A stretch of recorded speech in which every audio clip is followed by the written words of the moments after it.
episode of Midnight Musings. It has been such a pleasure and a privilege to share some of our thoughts and Midnight Musings, it is quite literally midnight, with you all as we have discussed and traversed the different aspects of social media, intention and impact.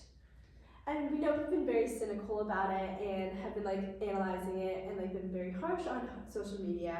But overall, we just want to say that we've been able to, we're trying to change this and trying to use social media for good and to educate on these topics.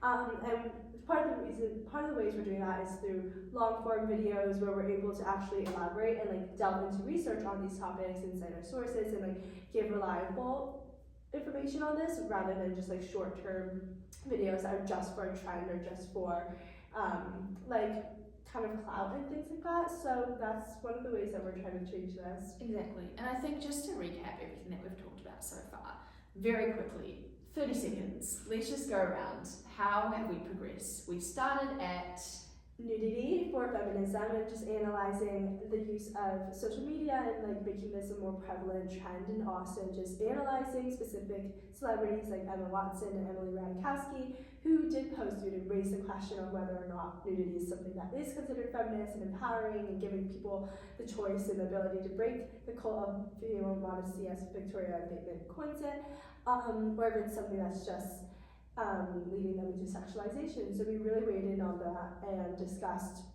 the pros and cons of nudity and how that all plays in with social media and stuff.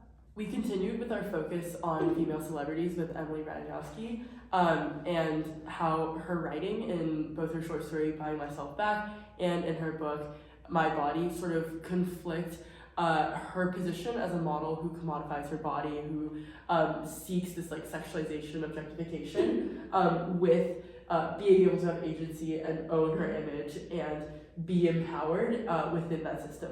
We explored how she uses social media as a way of gaining her own autonomy, but then ultimately conclude that she really doesn't have a lot of autonomy on Instagram, or not as much as she perceives herself to have, simply because all of what she posts on social media contributes to her own brand and contributes to these institutions that she's built outside of the platform that encourage people to continue objectifying, continue commodifying her image.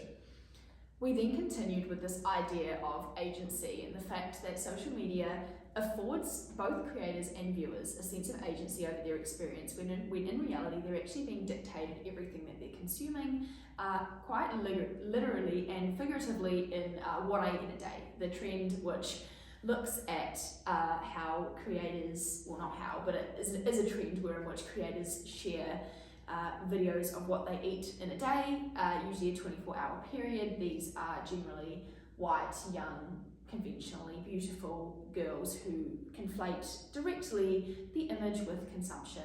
And then using this trend, we looked at how social media, or TikTok specifically, actually contributes to the problematization, wow, big word, of these trends, and how TikTok itself is serving this idea of agency and taking agency, actually stripping agency away from both viewers and creators. Yes.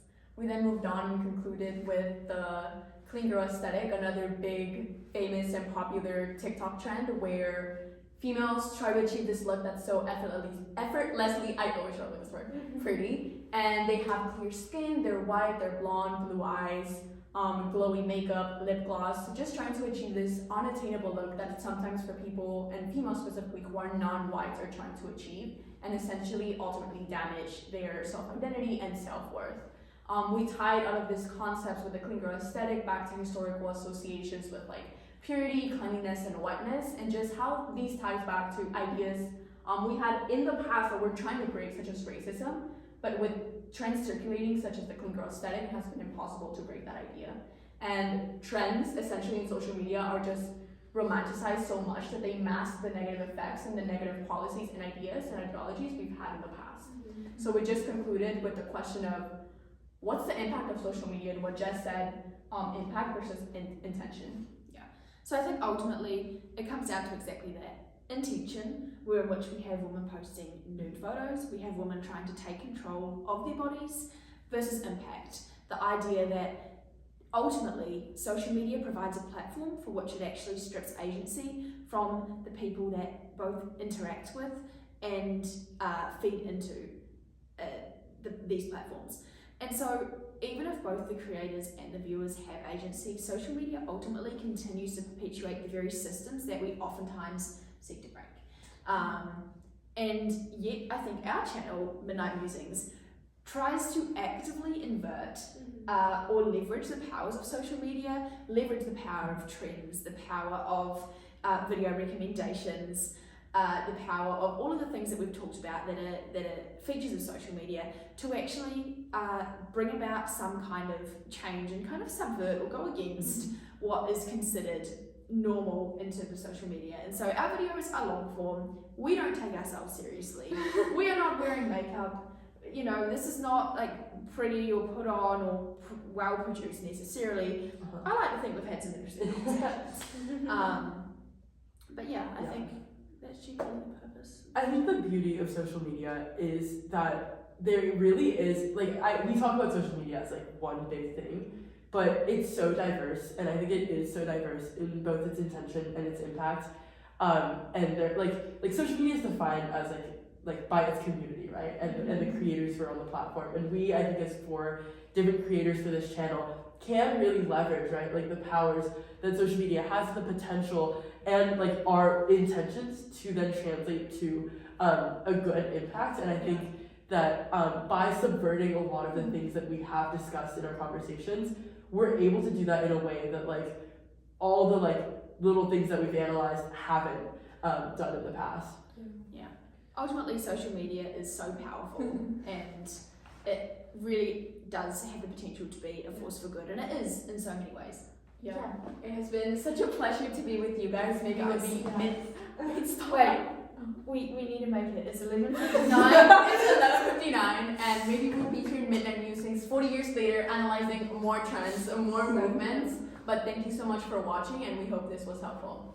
Are we waiting for it to... Come on, surely. It's 11:59. Go on. Come on. No! Yes! Midnight Musings.